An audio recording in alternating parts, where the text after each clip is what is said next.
The verdict. The crystalline halls of the Galactic Council chamber stretched 3 miles high, filled with representatives from 400 civilized species. Today, however, only one species occupied every mind in attendance. Humans.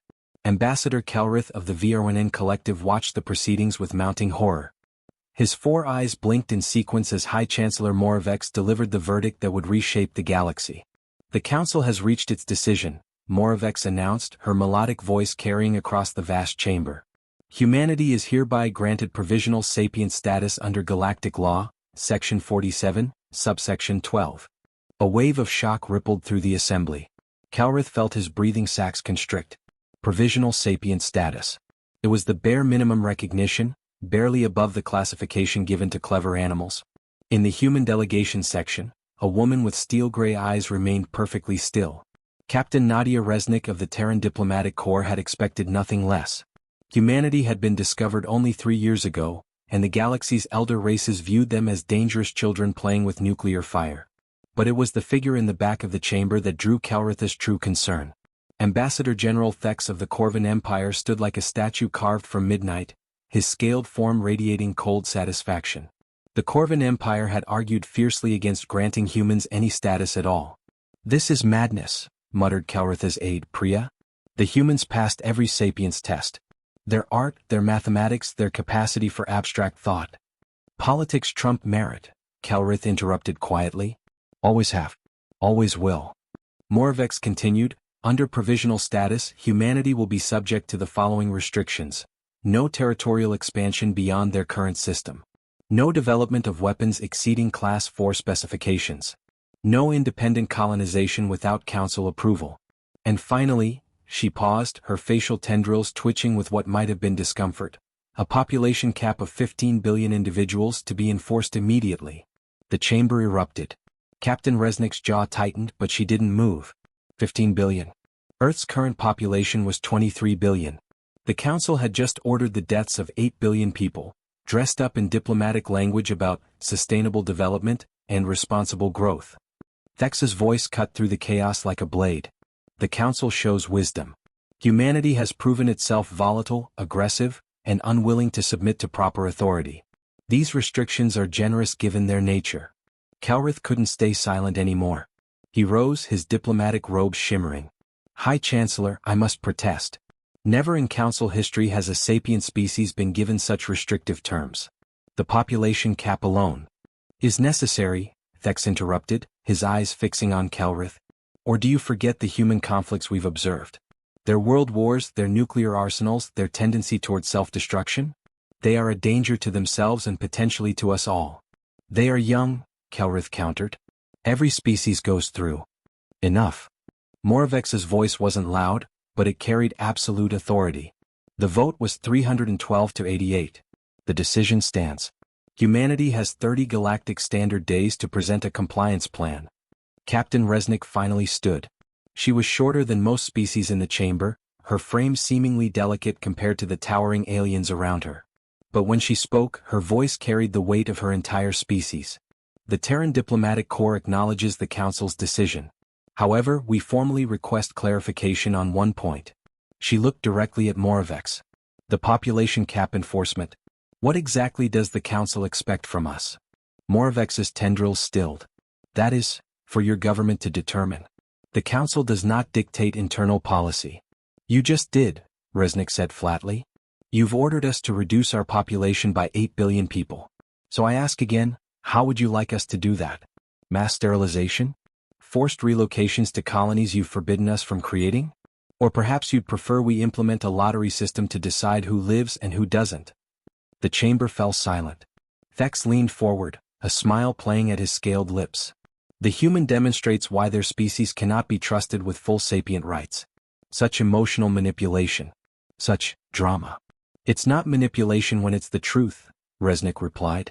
"You've handed down a death sentence, Ambassador General. At least have the courage to admit it." Kelrith watched the exchange with growing dread. This wasn't just politics anymore. The Council had just backed humanity into a corner, and cornered animals, even sapient ones, were dangerous. Later, in the diplomatic quarters, Kelrith found Captain Resnick staring out at the star field. She didn't turn when he entered. "They're going to refuse," Kelrith said quietly. Aren't they? We're going to refuse, Resnick confirmed. Humanity didn't claw its way out of caves and reach for the stars just to let aliens tell us how many children we can have. We didn't survive ice ages, plagues, and our own worst impulses to bow to this. She finally turned to face him. But I wanted to thank you for speaking up. Most wouldn't have. Kelrith's eyes dimmed with concern. Captain, if Earth refuses to comply, the Council will authorize enforcement action. And the Corvan Empire has the largest fleet in the galaxy. Thex has been looking for an excuse to demonstrate his military superiority for decades. I know. You'll be destroyed. Maybe. Resnick's expression was unreadable. Or maybe humanity will show the galaxy why we survived when we had every reason to go extinct. We're good at that. As Kelrith left, he couldn't shake the feeling that he'd just witnessed the beginning of something catastrophic. The Council had expected humanity to submit or slowly wither away. They had no idea what they'd actually done. They'd given humanity a deadline. And humans, Kelrith was learning, were very creative when faced with impossible deadlines. The response. 27 days after the Council's verdict, every diplomatic channel in the galaxy received the same message. It was short, simple, and signed by every government on Earth. No.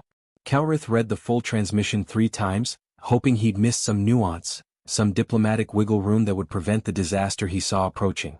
There was none. The Terran response was 3 pages long. The first page detailed humanity's achievements in art, science, and philosophy. The second page listed every species in the Galactic Council that had gone through similar violent periods in their development. The third page contained a single sentence repeated in 400 languages. We will not murder our children to make you comfortable. Beneath it, a simple declaration. Earth rejected the Council's authority and would proceed with its own development, peacefully if possible, but proceeding nonetheless. They've just committed species-wide suicide, Priya said, her voice hollow as she read over Kelrith's shoulder. Or declared war on the entire galaxy, Kelrith murmured. In the council chamber, Ambassador General Thex stood before the assembled representatives with barely concealed triumph. His scales gleamed under the crystalline lights as he addressed the chamber. The humans have made their choice. They have rejected the wisdom of species who have navigated the stars for millennia. They have chosen chaos over order, arrogance over humility. He paused, letting his words sink in. The Corvan Empire formally requests authorization to enforce council law. We will bring humanity into compliance, one way or another. High Chancellor Moravex looked older than her 300 years. This is not a decision to be made lightly, Ambassador General. Enforcement action against an entire species is exactly what our laws stipulate when a species refuses council authority, Thex interrupted smoothly. Unless the High Chancellor believes our laws are merely suggestions? Moravex's tendrils coiled tightly. She knew a trap when she saw one. If she refused Thex's request, she would appear weak and the council's authority would be undermined. If she approved it, she would be responsible for whatever came next. The council will vote, she said finally. Kelrith knew how this would end. Most council species were bureaucrats and merchants, content to let the Corvan Empire handle messy military matters. They would vote yes and then absolve themselves of responsibility when things went wrong. He was proven right 15 minutes later. The vote was 371 to 29. Captain Resnick received the news aboard the human vessel Indomitable, currently in orbit around Earth. She stood on the bridge, surrounded by her crew, and felt the weight of history pressing down on her shoulders. They actually did it, her first officer, Commander James Park, said quietly. They authorized military action. Of course they did, Resnick replied. She pulled up a tactical display showing the Corvan fleet assembling at the edge of human space. 50 dreadnoughts. 300 cruisers. Thousands of support vessels. It was the largest military force ever assembled by the Council. Captain, we can't win this fight, Park said. The Corvan Empire alone has been spacefaring for 10,000 years. They have weapons we can't even understand. I know, Resnick said. She turned to face her crew. Send a priority message to all Terran vessels. Code Omega-7. Park's eyes widened. Captain, that's necessary. Resnick's voice was steady. If we're going to make a stand, we make it count. Let's show them what humans do when backed into a corner. Code Omega-7 was humanity's last resort protocol. It activated every defensive measure Earth had developed in secret over the past 3 years. Hidden weapons platforms. Classified ship designs. Technologies the Council didn't know humanity possessed. Because while the galaxy had been debating humanity's sapience level, humanity had been preparing for rejection. On the Corvan flagship Eternal Dominion, Fleet Commander Zarkith reviewed the invasion plan with satisfaction. It was elegant in its simplicity, overwhelming force applied to a primitive species barely capable of interstellar travel. His fleet would enter the Sol system, disable Earth's defenses in a matter of hours and establish orbital control. The humans would surrender or be eradicated. Either way, the Council's will would be enforced. "Commander, we're detecting unusual energy signatures from the human home system," his tactical officer reported. Zarkith's secondary eyes focused on the readings. Unusual how? Multiple signatures. Hundreds of them. They appeared suddenly as if, the officer paused, as if they were cloaked and just revealed themselves. A flicker of concern crossed Zarkith's features. Visual? The main screen shifted to show the Sol system. Zarkith's breath caught. Surrounding Earth in concentric spheres were ships. Thousands of ships. They ranged from sleek corvettes to massive carriers that rivaled Corvan dreadnoughts in size. Most were designs the Corvan database didn't recognize. "How long have those been there?" Zarkith demanded. "Unknown, Commander. Our long-range scans showed nothing 20 minutes ago." Zarkith felt something he hadn't experienced in his 3 centuries of military service. Doubt. On Earth, in a bunker beneath the Atlantic Ocean, Fleet Admiral Sarah Chen watched the Corvan fleet's approach on tactical displays. Around her, representatives from every nation and corporation on the planet waited for her orders. "Status report," she commanded. "All defense platforms online. Fleet Gamma is in position. Fleet Delta is holding at Jupiter. Fleet Epsilon is ready for rapid deployment from Luna." The tactical officer paused. "Admiral, the Corvan are still 3 days out. We have time to..." "To what?" Chen interrupted. "Surrender? Beg for mercy? Let them dictate how many of our children can exist." She shook her head. "No. We sent them a message 27 days ago. Now we send them a different kind of message." She pulled up a communication channel. "All fleets, this is Chen. Execute Plan Prometheus. Show them who we are." Across human space, ships began to move. Not fleeing. Not hiding. Advancing. The third battle of Sol, though it was humanity's first true space battle, was about to begin. But before weapons could fire, before ships could clash, humanity did something the Corvan hadn't anticipated. They broadcast. Every communication channel in the galaxy suddenly carried the same feed. Captain Resnick's face appeared, transmitted from the bridge of Indomitable. "People of the galaxy," she began, her voice calm and clear. "My name is Captain Nadia Resnick of the Terran Diplomatic Corps. In 3 days, the Corvan Empire will attempt to force humanity into compliance with the Galactic Council's verdict. They will demand we kill 8 billion of our people or face annihilation." She paused, letting that sink in across 400 worlds. "We refuse. Not because we're arrogant or primitive or dangerous, as Ambassador General Thex claims. We refuse because every sentient being has the right to exist. The right to choose their own path. The right to determine their own future without fear of extermination." The camera pulled back, showing Earth behind her, blue and beautiful. "We don't want war. We don't want to fight. But if the price of peace is the murder of our children, then peace is too expensive. So we invite the galaxy to watch. Watch as humanity makes its stand. Watch as we prove that survival rights aren't granted by councils or empires. They're inherent to existence itself." Resnick leaned forward, her gray eyes seeming to stare directly through the camera at every viewer. "And to the Corvan Empire, come if you must. But know this, humanity has survived ice ages, meteor strikes, and our own destructive impulses. We've clawed our way from caves to the stars through determination and refusal to quit. If you think we'll stop fighting for our right to exist, you don't understand us at all." The transmission ended. In the council chamber, Moravex watched the broadcast with growing horror. In the span of 5 minutes, humanity had turned this from a simple enforcement action into a galactic spectacle. Every species would be watching. Every decision would be judged. Thex, however, was smiling. "Excellent. Let them watch humanity's defiance turn to ash." Kelrith stood and spoke loud enough for the entire chamber to hear. "High Chancellor, I invoke the right of observation. The VRWNN collective wishes to send observers to document the enforcement action." It was a bold move. The right of observation was ancient, rarely used, and carried significant implications. If Kelrith's observers reported war crimes or excessive force, the Council's reputation would be forever tarnished. Moravex's tendrils coiled tightly. She knew what Kelrith was doing, making it impossible for Thex to simply annihilate humanity without witnesses. Granted, she said finally. Observers from all interested species may witness the enforcement action. As the session ended and representatives fled the chamber, Kelrith received a private message on his datapad. It was from Captain Resnick, sent before her broadcast. "Thank you for believing we deserve a chance. Whatever happens next, thank you." Kelrith looked out at the stars and wondered if he'd just helped save humanity or merely ensured he'd witnessed their destruction up close.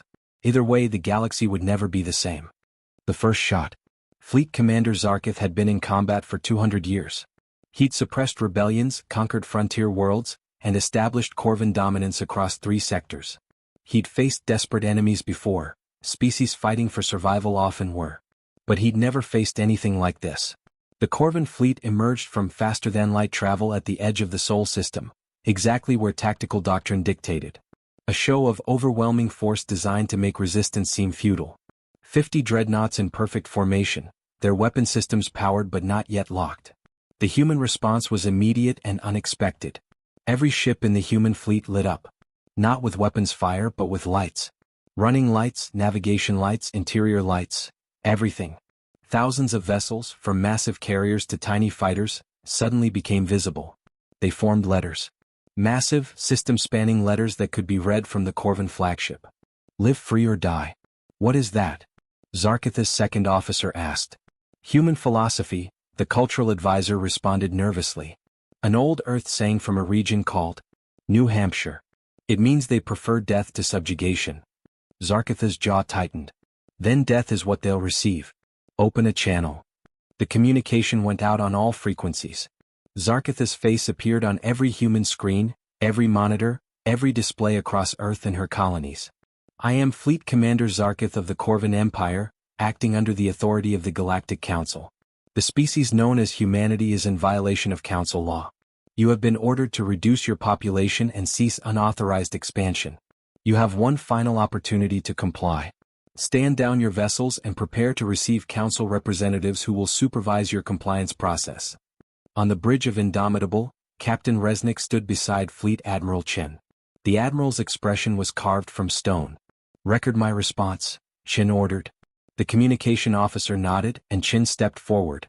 "Fleet Commander Zarkith, I am Fleet Admiral Sarah Chen, commanding all Terran Defense Forces.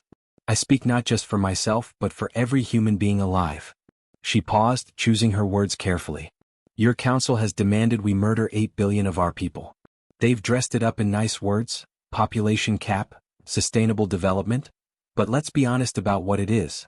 You're asking us to decide which of our children, our parents, our friends get to live and which must die to satisfy your comfort." Chen's eyes hardened. "Our answer, Fleet Commander, is no. Not today, not tomorrow, not ever. If you attack us to enforce that demand, you won't be peacekeepers or enforcers. You'll be murderers.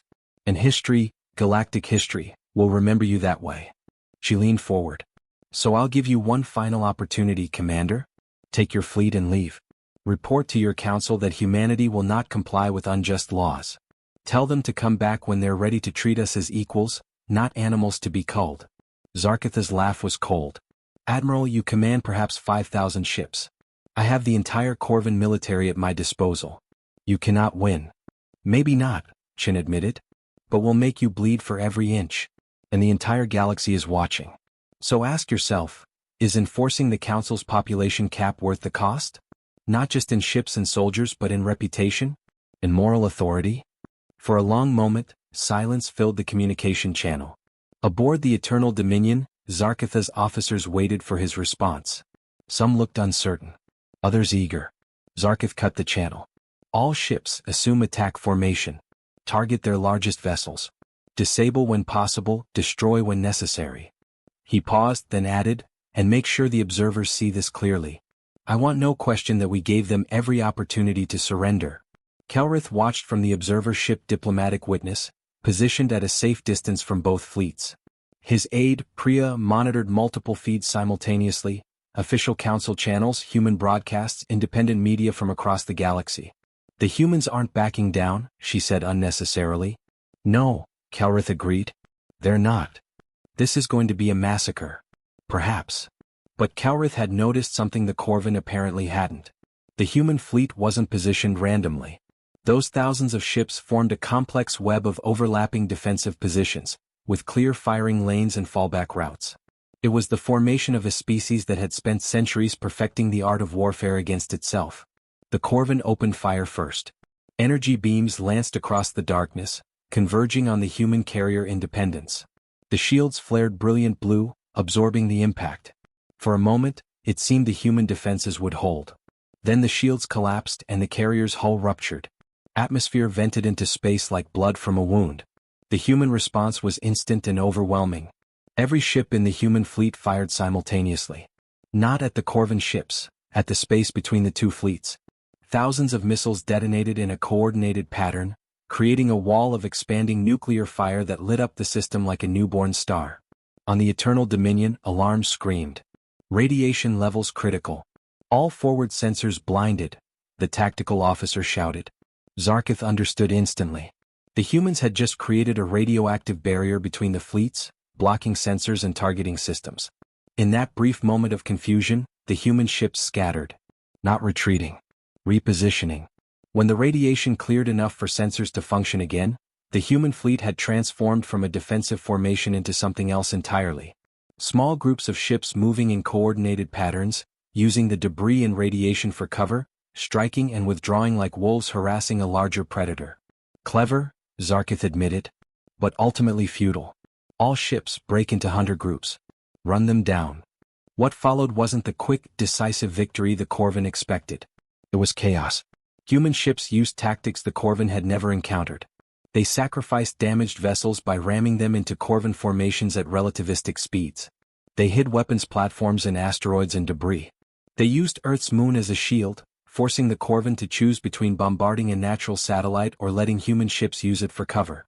And they fought with a desperation born of having nothing to lose. Aboard the human destroyer Defiant, Commander Marcus Webb watched his ship's shields fail and accepted his fate.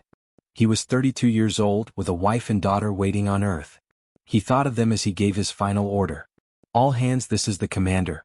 It's been an honor. Helm, set collision course with that dreadnought. Maximum acceleration. The Defiant's engines flared brilliant white as every safety system was overridden. The ship accelerated toward the Corvin vessel Righteous Fury at a significant fraction of light speed. The Corvin crew saw it coming. They tried to evade, but destroyers are smaller and more maneuverable than dreadnoughts. The Defiant struck amidships, and both vessels vanished in a flash of light that briefly outshone the sun. The tactic was repeated across the battlefield. Damaged human ships became weapons themselves, piloted by crews who chose to take enemies with them rather than die for nothing. It was horrifying. It was effective. And it was being broadcast live to 400 worlds. In the council chamber, representatives watched in stunned silence as the battle unfolded. This wasn't supposed to happen. The Corvin were supposed to demonstrate overwhelming superiority. The humans were supposed to realize their resistance was futile. Instead, the galaxy was watching human ships die by the hundreds, and watching them take Corvin vessels with them. This is barbaric, someone said. This is survival, Kelrith countered quietly. Ambassador General Thex's expression was unreadable as he watched the battle. He'd expected a clean victory. What he was getting was a propaganda disaster. Yes, the Corvin were winning, the casualty ratios were heavily in their favor, but the images being broadcast across the galaxy weren't of honorable peacekeepers enforcing just laws. They were images of a powerful empire destroying a weaker species that refused to murder its own children. On Earth, in bunkers and shelters across the planet, 23 billion people watched their defenders die. Some prayed. Some wept. Some simply held their loved ones close and waited. Admiral Chen stood in the command bunker, her face illuminated by tactical displays showing dozens of human ships winking out of existence. Each loss was a knife to her heart. But she couldn't stop. Couldn't surrender. Because surrender meant death anyway. At least this way they died fighting.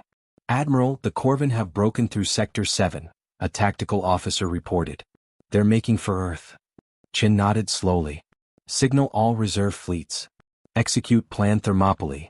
Plan Thermopylae was named after an ancient battle where 300 warriors held a mountain pass against an empire.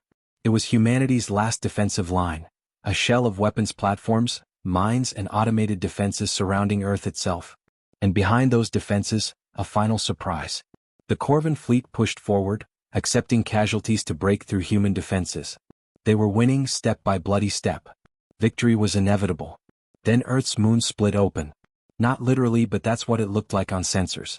Massive hangar doors concealed across the lunar surface opened simultaneously, and ships emerged. Hundreds of them. Vessels humanity had been building in secret for 3 years, using technologies they'd reverse-engineered from every contact with galactic species.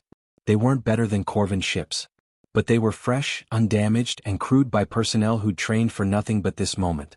Fleet Commander Zarkith stared at the lunar fleet and felt something he hadn't experienced since he was a young officer: fear. Not of defeat. His fleet still held numerical superiority. But fear of the cost. Fear that even in victory, this battle would be remembered as the day the mighty Corvin Empire needed its entire fleet to crush a species that had barely reached the stars.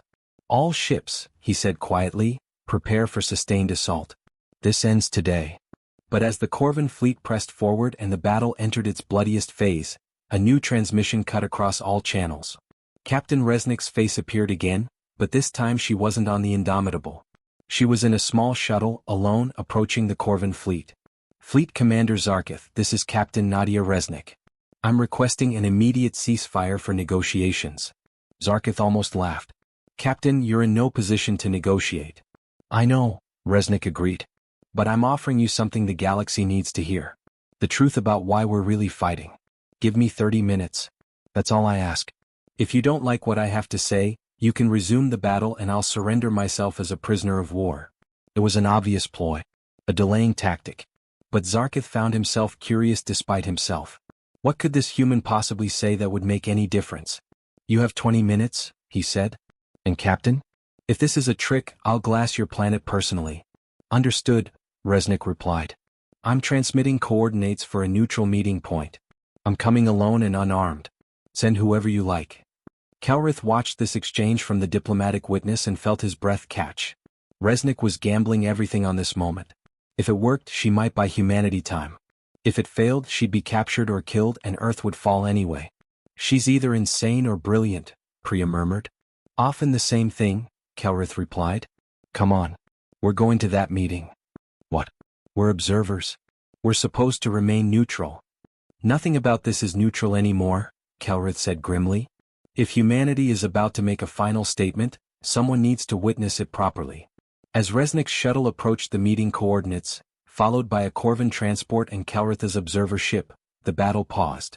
Both fleets held position, weapons powered but not firing. The galaxy held its breath. And Captain Nadia Resnick prepared to say the words that would either save her species or doom it forever. The truth. The meeting took place in a neutral shuttle provided by the Council observers. A small, sterile room with a single table and chairs designed for multiple species. Captain Nadia Resnick sat on one side, her uniform torn and stained with someone else's blood from when the Indomitable had been hit. Across from her sat Fleet Commander Zarkith, his scaled form imposing even seated. Beside him was Political Officer Vex, a Corvin specialist in species integration, or suppression, depending on one's perspective. Kelrith and 3 other Council observers occupied a separate section, their recording equipment capturing every word, every gesture, every breath. You have 15 minutes remaining, Captain, Zarkith said. Speak. Resnick placed a small data device on the table. Before I begin, I want to show you something. A piece of human history. May I? Zarkith nodded curtly. The holographic projector activated, showing an image of Earth from orbit. But this wasn't the vibrant blue world currently fighting for survival. This Earth was gray, covered in ice, with only small pockets of open water near the equator. 70,000 years ago, Resnick began, a supervolcano erupted on Earth. The resulting volcanic winter nearly wiped out humanity. Our population dropped to less than 10,000 individuals. We were on the edge of extinction. She pulled up another image. Primitive humans huddled in caves, surrounded by predators and harsh conditions. We had no technology, no civilization. We were prey animals that could barely make fire. By any rational assessment, we should have died out. Resnick's voice was steady, but her eyes burned with intensity. But we didn't. Do you know why? Because your species is remarkably stubborn, Vex said dismissively. No, Resnick replied. Because we refuse to give up on each other. That's what makes humans different, Commander. When faced with impossible odds, when everything says we should abandon hope and accept extinction, we double down. We protect our young. We care for our old. We carry our wounded. Even when it's inefficient. Even when it hurts our own chances of survival. We don't leave anyone behind. She changed the image to Earth's moon landing. 400 years ago we still couldn't leave our own planet. We fought wars over resources, over beliefs, over territory. We were violent and destructive and, yes, dangerous, to ourselves most of all. The image shifted to show Earth today covered in cities and lights. But we learned. We grew. We unified. Not because we became perfect, but because we realized something fundamental. Resnick leaned forward. Every human life has value. Not because of what they can contribute. Not because of their utility. But simply because they exist. That's why we have 23 billion people, Commander. Because we don't believe in population caps. We don't believe in deciding who deserves to live and who must die for efficiency. That philosophy is precisely why the Council deemed you dangerous, Vex interjected. Unchecked growth leads to resource depletion, environmental collapse, civil? We were never unchecked, Resnick interrupted. We just made different choices than you did. We invested in technology that could support larger populations. We built habitats in space. We learned to recycle everything. We made hard decisions about sustainability, but those decisions were about how we lived, not who got to live. She stood, her voice rising with passion. You're looking at this wrong, Commander. You think humanity is some primitive species that needs to be controlled before we destroy ourselves or others. But we're not primitive, we're young. There's a difference. We're making the same mistakes every species makes when they first reach for the stars. The same mistakes your species made 10,000 years ago. Our species never had the destructive capacity you possess at such an early stage, Zarkith countered. Because you didn't face the same pressures. Earth is a death world by galactic standards. Higher gravity. Aggressive predators. Deadly weather. We evolved in an environment that killed the weak constantly. So yes, we became good at violence. We had to be or we'd be extinct. Resnick pulled up another image. Human soldiers helping alien refugees after a disaster on a border colony. But we also became good at compassion. At cooperation. At sacrifice. Because violence alone doesn't ensure survival. Working together does. That's what you don't understand about humanity, Commander. We're not violent despite our compassion. We're violent in defense of our compassion. We fight and die and burn ourselves to ash to protect the people we love. She let that hang in the air for a moment before continuing. The Galactic Council looks at us and sees danger. They see our weapons, our conflicts, our aggressive expansion. They don't see why we're that way. Resnick's voice dropped, becoming quieter but somehow more forceful. We build weapons because we remember being defenseless. We expand because we remember being trapped. We fight because we remember losing. And we refuse population caps because we remember when our population was so small that every child represented hope for our species' survival. Zarkith was silent, his expression unreadable. Vex, however, was shaking his head. Emotional appeals don't change the facts, Captain. Your species is growing too fast. Your resource consumption is unsustainable. Your military buildup is defensive, Resnick cut in sharply. Every weapon system you've seen, every ship, every platform, all designed and built after we discovered we weren't alone in the universe. After we learned that the galaxy had already decided we were too dangerous to be given a fair chance. She pulled up a document, the Council's initial assessment of humanity, compiled 3 years ago. This report was written 6 months after first contact. Before you'd even finished evaluating our sapience. It recommends strict containment protocols and population management to prevent human expansion. You decided we were a threat before you even knew us. Kelrith leaned forward in the observer section, his attention completely focused. He'd suspected the Council's verdict had been predetermined, but seeing the evidence was different. So Earth prepared, Resnick continued. We built ships. We developed weapons. We created defenses. Not because we wanted war, but because history taught us that hoping for peace while unprepared for war is suicide. And recent events have proven we were right to prepare. She looked directly at Zarkith. Commander, you have 15,000 ships in your fleet. Do you know how many we destroyed before I called the ceasefire? 732, Zarkith said quietly. And how many did we lose? 3,106. Resnick nodded slowly. A 4-to-1 loss ratio. Against an empire that's been spacefaring for 10,000 years. Against ships with technology centuries ahead of ours. Against trained military forces while half our fleet is civilian volunteers who learn to fly in combat simulators. She leaned forward. Now imagine what we'll be capable of in 10 years. In 100. In 1,000. Are you threatening us, Captain?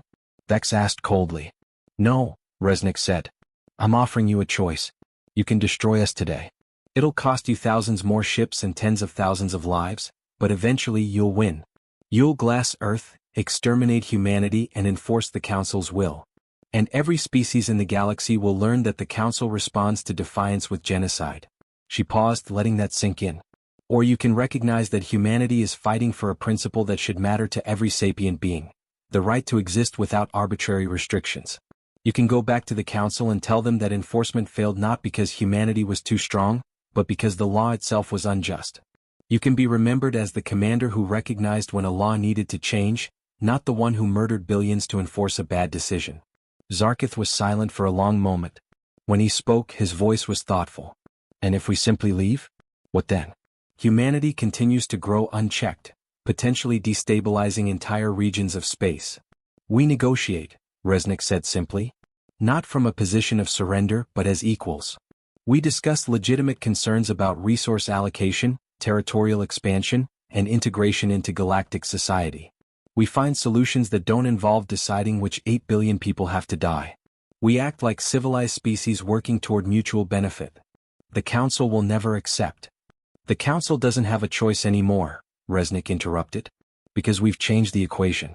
Before today you could pretend that enforcement would be clean and simple. Now the galaxy has watched humans fight and die for our right to exist. They've seen us use nuclear fire as a defensive screen. They've watched our pilots ram dreadnoughts rather than surrender. They've witnessed what humanity looks like when you threaten our children. She stood up fully, her posture straight despite her exhaustion. So here's what happens next, Commander. Either you finish what you started and create martyrs who will inspire resistance across the galaxy. Or you prove that the Corvin Empire is wise enough to know when a battle is won but the war is lost. Because even if you destroy us, the precedent is set. Every species will know that the Council will enforce arbitrary population limits. Every species will wonder if they're next. You'll have created the one thing no empire can survive, universal distrust. Zarkith stood as well, towering over Resnick. You're asking me to disobey direct orders from the Council. I'm asking you to do what's right instead of what's ordered. There's a difference. Your species has been spacefaring for 10,000 years, Commander. In all that time, have the Corvin never questioned unjust laws?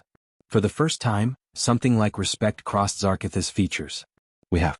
Many times. It's how we became an empire instead of a tyranny. He was quiet for a moment, then said, I need to consult with my officers. You'll wait here. After Zarkith and Vex left, Kelrith approached Resnick. That was either the bravest or most foolish thing I've ever witnessed. Resnick sagged into her chair, suddenly looking exhausted. Probably both. Did it work? I don't know, Kelrith admitted. But you've given him a choice between enforcing an unjust law and being remembered as a butcher. That's more than anyone expected. Outside, in the Corvin transport, Zarkith faced his senior officers through a holographic link. Their expressions ranged from anger to uncertainty. Commander, we have our orders, Admiral Krex said firmly. The Council voted. We must enforce compliance. At what cost? Zarkith replied. We've lost over 700 ships. Against a species that barely understands jump drives. If we press the attack, we'll lose thousands more before we achieve orbital superiority. And then what? How do we enforce a population cap on a species that would rather die fighting? That's not our concern, Vex said. Our duty is to follow orders. Our duty, Zarkith said slowly, is to preserve the Corvin Empire and maintain galactic stability. I'm not convinced that genocide against a species fighting for survival serves either purpose. The officers fell silent. Finally, Admiral Krex spoke. What are you proposing, Commander? I'm proposing we do what the captain suggested. We go back to the Council and inform them that enforcement is not feasible without completely exterminating humanity, which would set a precedent that destabilizes the entire galactic order. We recommend they negotiate new terms. They'll call it cowardice, someone said. Let them, Zarkith replied. I'd rather be called a coward than remembered as the commander who made genocide acceptable Council policy. One by one, his officers nodded their agreement. When Zarkith returned to the meeting, Resnick stood to face him. She could read nothing in his expression. Captain Resnick, Zarkith said formally, The Corvan Empire recognizes that further military action would require complete extermination of your species to achieve compliance. Such action would violate the fundamental principles of the Galactic Council. Therefore, I am ordering an immediate ceasefire and withdrawal of Corvan forces from human space. Resnick felt her knees go weak with relief, but she kept her expression neutral. And the Council's verdict? Will be challenged. The Corvan Empire will formally petition for a reconsideration based on new information regarding humanity's defensive capabilities and willingness to negotiate in good faith. What happens next is up to the Council. Zarkith paused. But Captain, understand this. You've made an enemy today. Not of me personally, but of those within the Council who will see this as weakness. Your species will need to navigate galactic politics carefully going forward. We understand, Commander. And thank you for choosing wisdom over orders. Zarkith inclined his head slightly. Don't thank me yet. The hard part is just beginning. For both of us. As the Corvan fleet began its withdrawal, messages flooded in from across the galaxy. Some praised the decision. Others condemned it. But everyone agreed on one thing. Humanity had just changed the rules of galactic civilization. And nothing would ever be the same again. The aftermath. The Galactic Council chamber was in chaos. 3 days after the ceasefire, representatives from 400 species shouted over each other, demanding explanations, calling for justice, or, in some cases, celebrating humanity's defiance. High Chancellor Moravex had given up trying to restore order and simply waited for the noise to die down naturally. It took 40 minutes. This is a catastrophe, Ambassador General Thex said once he could be heard. His scales had darkened with rage. Fleet Commander Zarkith directly violated Council orders. He should be arrested for treason, and the Corvan Empire should be sanctioned for its failure to enforce galactic law. The Corvan Empire acted with wisdom, Kelrith countered, rising to his feet. Commander Zarkith recognized that enforcing an unjust law through genocide would undermine the Council's moral authority permanently. He saved us from ourselves. Unjust. Thex whirled on him. The Council voted. Democracy determined. That 8 billion humans should die, Kelrith interrupted. Democracy doesn't make mass murder acceptable, Ambassador General. It just spreads the responsibility. The chamber erupted again. Moravex finally activated the authority protocols, sending a harmonic pulse through the chamber that made everyone's translation devices buzz uncomfortably. Silence fell. Enough, she said quietly. What's done is done. The question now is what happens next. Captain Resnick has requested an audience. I move that we hear her directly. She's not a recognized representative, someone protested. She negotiated a ceasefire that saved thousands of Corvan lives and prevented a genocide, Kelrith said. I'd say that makes her relevant. The vote was close, but it passed. 15 minutes later, Captain Nadia Resnick stood in the same chamber where humanity's fate had been decided 3 months ago. She looked different now, older, harder, with scars visible on her hands from shipboard injuries. High Chancellor, representatives of the Galactic Council, she began, her voice carrying clearly. I've been asked to present humanity's position moving forward. So I'll be direct. Earth rejects the Council's verdict completely. We will not submit to population caps. We will not limit our expansion. We will not accept provisional sapient status. We are fully sapient, and we demand to be treated as equals. The chamber exploded with outrage. Moravex let it run its course before silencing everyone again. Captain, you realize you're demanding rights that your species hasn't earned according to Council protocols? Full sapient status requires requirements that were written by species already established when they wrote them, Resnick cut in. With respect, High Chancellor, those requirements are designed to keep new species subordinate. You want us to demonstrate cultural maturity by having no wars for a century. But the VRYNN collective was still fighting internal conflicts 200 years after they achieved spaceflight. You want us to show restraint in expansion, but the Corvan Empire conquered 17 species in their first 3 centuries among the stars. She gestured around the chamber. Every species here went through a violent, chaotic period when they first reached the stars. Every single one. But now that you're established, comfortable, and safe, you demand perfection from newcomers. That's not justice. That's gatekeeping. So what are you proposing? Moravex asked carefully. A new framework, Resnick said. One that recognizes emerging species as equals while providing mentorship and support. No population caps. No arbitrary restrictions. Just mutual agreements based on legitimate concerns like resource allocation and territorial disputes. And if your species becomes aggressive?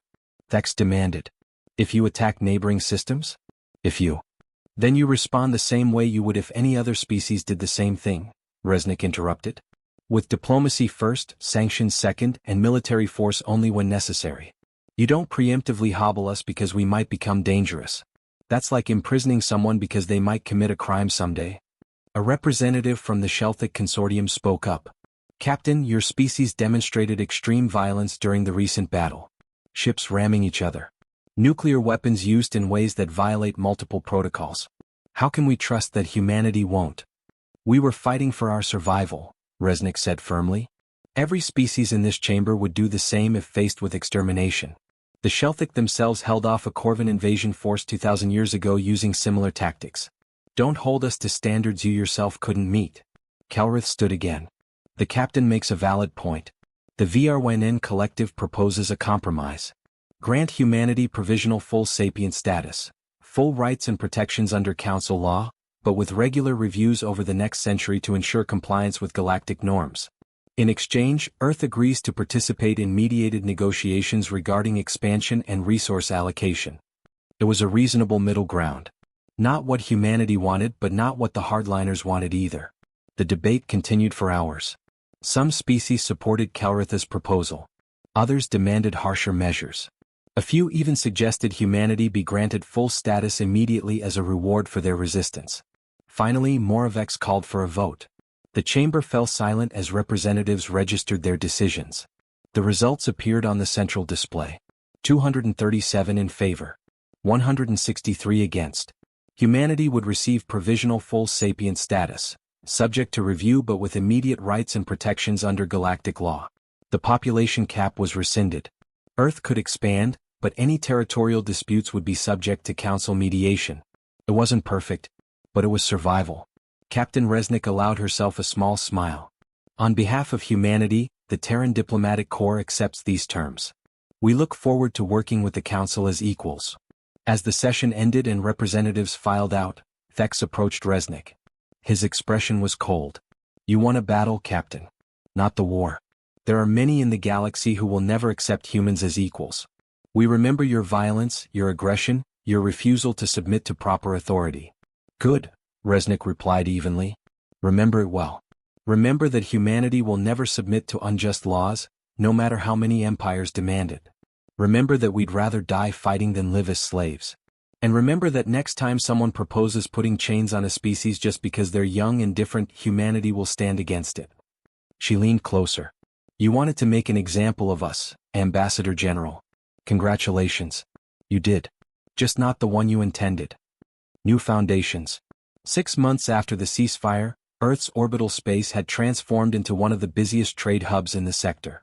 Ships from dozens of species filled the space lanes, trading goods, technology, and ideas. Humanity's recent victory, or survival depending on perspective, had made them simultaneously famous and infamous across the galaxy. Ambassador Kelrith stood in what humans called Orbital Station Unity, a massive structure built from salvaged warships and new construction. It was functional rather than beautiful, but it served its purpose, a neutral ground where humans and aliens could meet as equals. It's remarkable, Priya said beside him, watching the controlled chaos of ships docking and departing. 6 months ago they were fighting for survival. Now they're trading partners with half the galaxy. Humans adapt quickly, Kelrith said. It's one of their most dangerous and valuable traits. They'd come to Earth for a formal ceremony, the signing of the Terran Integration Accords, which would govern humanity's relationship with the Galactic Council going forward. Kelrith had been instrumental in drafting the agreement, along with Captain Resnick and a team of human and alien legal experts.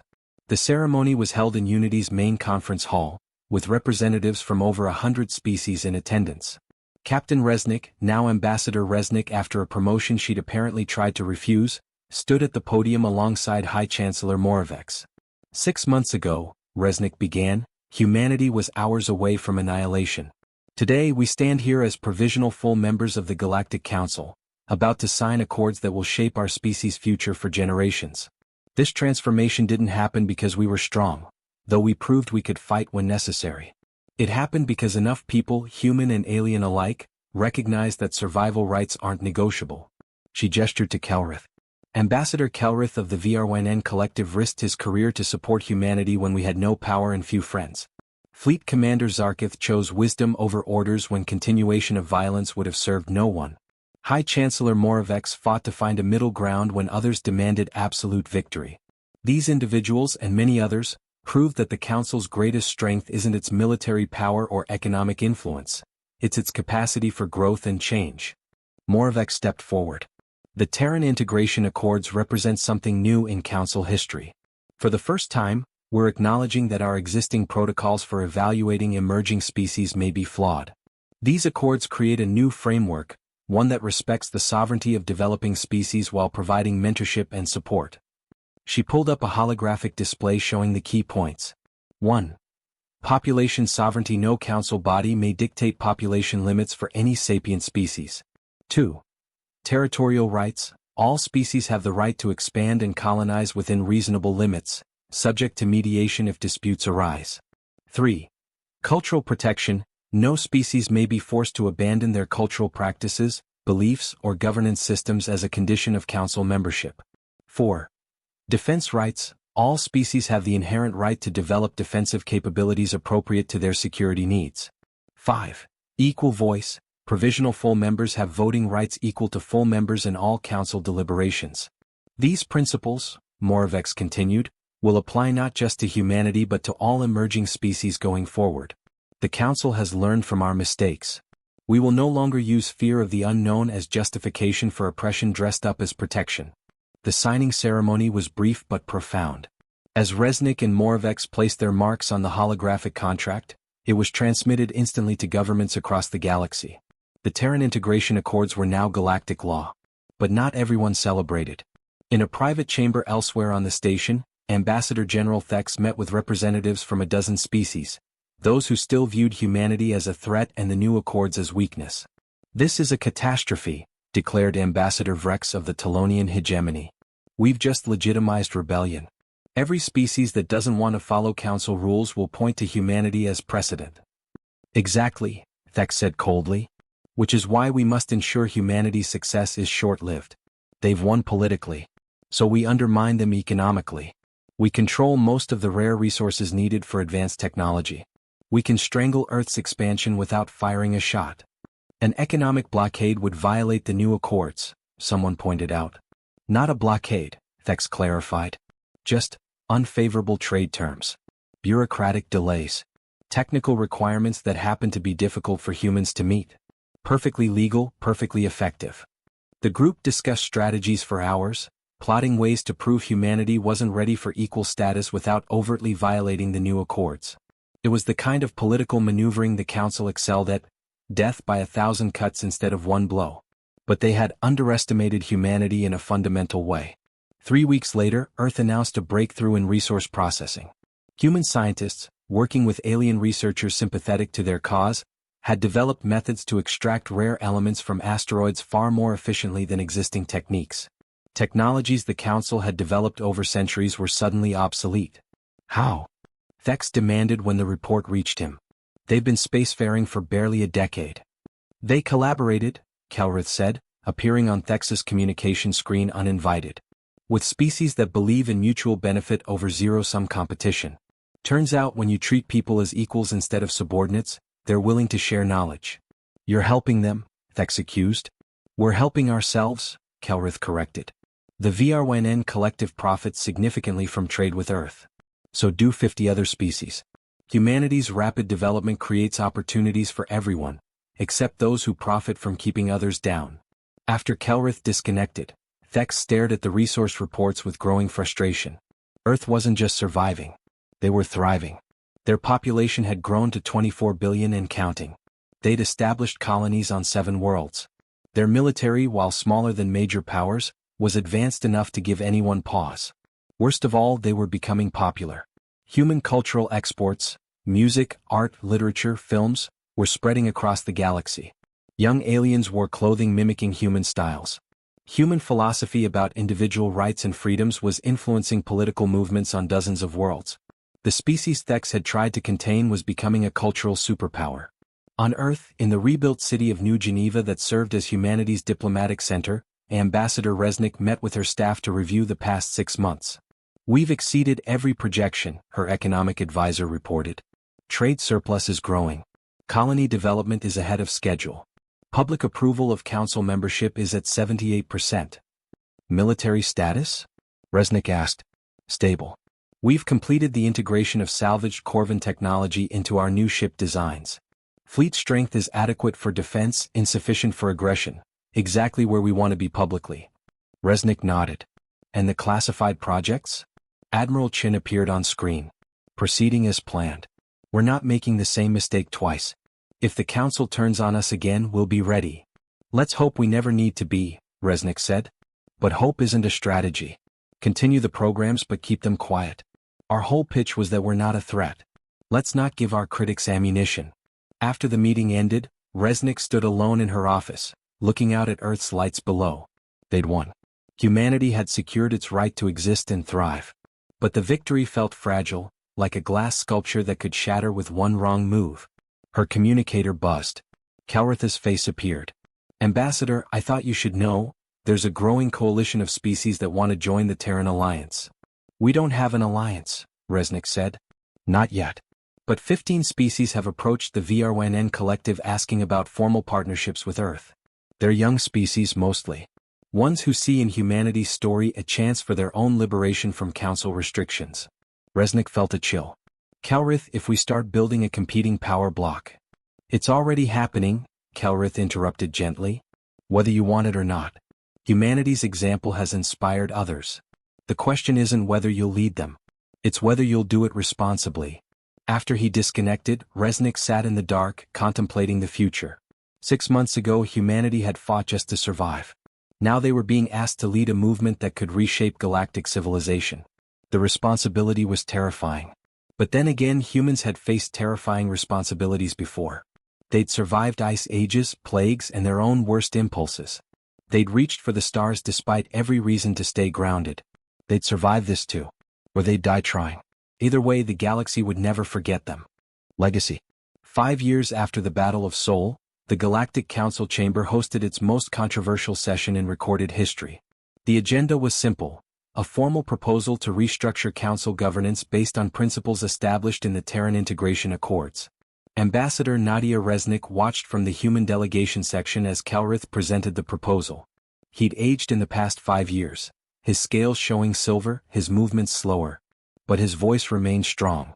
The current council structure was designed 10,000 years ago for a galaxy of fewer than 100 species. Today we number 417, with more joining every year. The old system, where power is distributed based on age and territory rather than contribution and representation, is unsustainable. Holographic displays showed the proposal details. Equal voting rights for all member species. Rotating leadership instead of permanent high chancellors. Elimination of provisional status categories. Protection of minority rights. It was radical, comprehensive, and terrifying to those who'd held power for millennia. Ambassador General Thex rose to speak, his scales now almost entirely black with age and anger. This proposal would destroy everything the council has built. It's chaos dressed up as reform. And we all know who inspired it, the species that threatened violence to get their way 5 years ago. "Humanity didn't threaten violence," Resnick said, standing. "We refuse to be murdered. There's a difference. And this proposal wasn't inspired by humanity, we just made it impossible to ignore problems that existed long before we reached the stars." She walked to the center of the chamber, addressing everyone. 5 years ago, the council ordered 8 billion people to die because we made you uncomfortable. Today there are 34 billion humans across 12 worlds. Our existence didn't collapse the galaxy. Our expansion didn't trigger resource wars. Our military strength didn't lead to conquests. We just lived. Freely, loudly, and sometimes messily. Like every other species has the right to do. Moravex, no longer High Chancellor but still influential, spoke up. "The captain, excuse me Ambassador, makes a point that deserves consideration. The fears that drove the original verdict against humanity proved unfounded. Perhaps our other fears about reform are equally exaggerated. Or perhaps," Thex countered, "humanity got lucky.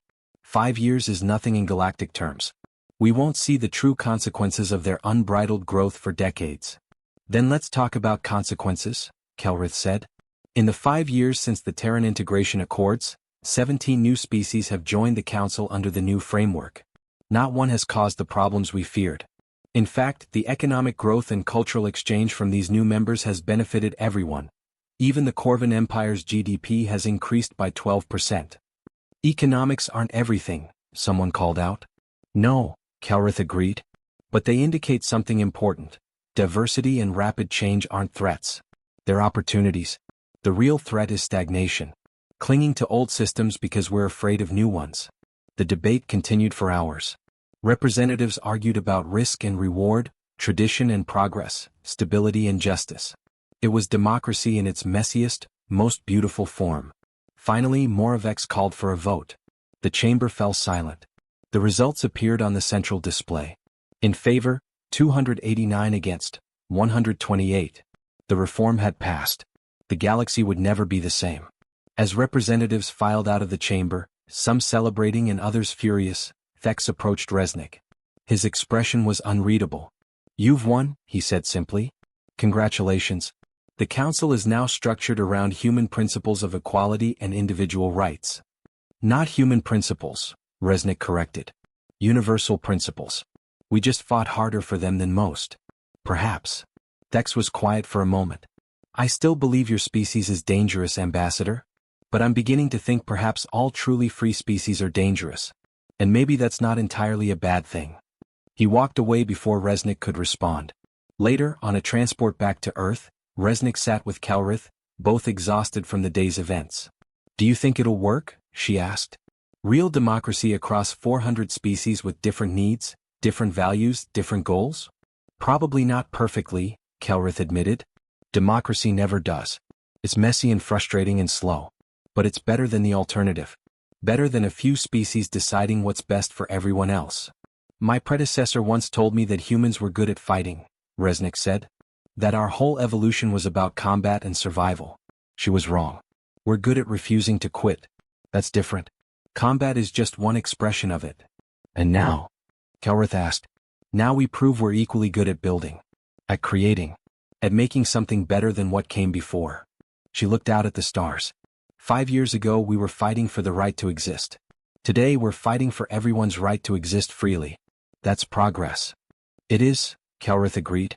"Though I suspect Ambassador General Thex isn't the only one who'll resist it." "Let them resist," Resnick said. "Resistance means they're taking us seriously. 5 years ago they tried to delete us. Today they're debating with us. In another 5 years maybe they'll actually listen." On Earth, in schools and homes and public spaces, humans celebrated the Council reforms. Many didn't fully understand the political complexities, but they understood the symbol. Humanity had gone from condemned species to galactic reformers in 5 years. Children who'd been born during the Battle of Sol, now in their early learning years, were taught about Captain Resnick's negotiation and Fleet Commander Zarkatha's choice. About Ambassador Kelrith's support and High Chancellor Moravec's fairness. About how species with nothing in common could find common ground when they tried. They were also taught about the cost. 3,000 human ships lost. 27,000 personnel killed. Billions spent on defenses that might never be needed again. The victory hadn't been free. It never was. But it had been worth it. In the Corvan Empire, Fleet Commander Zarkath, now retired, watched the Council vote from his home. When the results appeared, he allowed himself a small smile. His decision 5 years ago had cost him his command and nearly his freedom. But history had proven him right. He'd chosen mercy over massacre, and the galaxy was better for it. On a frontier colony at the edge of mapped space, a young Shelthic named Krev watched the Council broadcast with fascination. The Shelthic Consortium had been members for 2,000 years but always struggled under Corvan influence. Now, with the new reforms, they had a real voice. Krev's parent noticed him watching. "Exciting times," they said. "Scary times," Krev replied. "Everything's changing." Everything was always changing. Humans just made it impossible to ignore. They paused. "You know what I find most remarkable about humans? It's not their fighting spirit or their technology. It's that they genuinely believe every individual matters. Not just humans, everyone. They fought and died not just for their own rights but for principles they thought should apply universally." "Think they'll live up to that?" Krev asked. "Or will they become like the older species, comfortable with their power and forgetful of their principles? Perhaps, their parent admitted. But perhaps not. Humans have a saying, eternal vigilance is the price of freedom. They seem to understand that rights aren't granted once and forgotten. They're fought for, continuously, by every generation. Krev thought about that as the broadcast continued. Maybe that was humanity's real gift to the galaxy. Not weapons or technology or even their political reforms, but the reminder that freedom required constant effort. That progress could slip backward if no one defended it. Ambassador Resnick returned to Earth to a hero's welcome, though she refused any formal celebration. Instead, she visited the memorial built for those who died in the Battle of Sol. 27,000 names carved in stone, each representing someone who'd chosen death over subjugation. She placed her hand on the memorial wall, feeling the carved letters under her fingers. These people had bought humanity's freedom with their lives. The least she could do was ensure their sacrifice meant something lasting. A young girl approached, maybe 8 years old, holding a flower. "Are you Ambassador Resnick?" "I am," Resnick confirmed. "My father's name is on the wall. Commander Marcus Webb." He was on the Defiant. Resnick felt her throat tighten. She remembered the Defiant. Remembered watching it accelerate into a Corvin dreadnought. Remembered thinking that such sacrifice should never be necessary again. "Your father was incredibly brave," she said. "I know," the girl replied. She placed her flower at the memorial's base. "Mom says he died so I could grow up free. Is that true?" "Yes," Resnick said. "It is." "Then I'm going to make sure it was worth it," the girl declared with childish certainty. "I'm going to be a pilot like him. And if anyone tries to hurt people for being different, I'll stop them." Resnick smiled despite the tears in her eyes. "I believe you will." As the girl ran back to her mother, Resnick stood alone with the memorial and thought about legacy. About what humanity would leave to the galaxy. About whether they'd remain true to the principles they'd fought for or become just another empire comfortable with power. She didn't know the answer. No one did. But she knew humanity would face that question honestly. They'd argue about it. Fight over it. Struggle with it. Because that's what free people do. They wrestle with difficult questions instead of accepting easy answers. 5 years ago, humanity had been hours from extinction. Today they were helping reshape galactic civilization. Tomorrow? Tomorrow was unwritten. And that was exactly how humans liked it. The galaxy had learned a hard lesson. Never threaten humanity's children. Never demand submission from a species that had survived by refusing to quit. Never assume that youth means weakness or that smaller means lesser. Because humanity had proven something fundamental, that survival rights weren't negotiable. That every sentient being deserved the chance to exist, grow, and contribute to the great cosmic story. And that sometimes, the youngest voice in the room has the most important things to say. 5 years after the Battle of Sol, humanity stood not as conquerors but as equals. Not as a threat but as partners. Not as the end of galactic civilization but as the beginning of its next chapter. And across 400 worlds, in 400 different ways, the galaxy was learning what it meant to truly be free.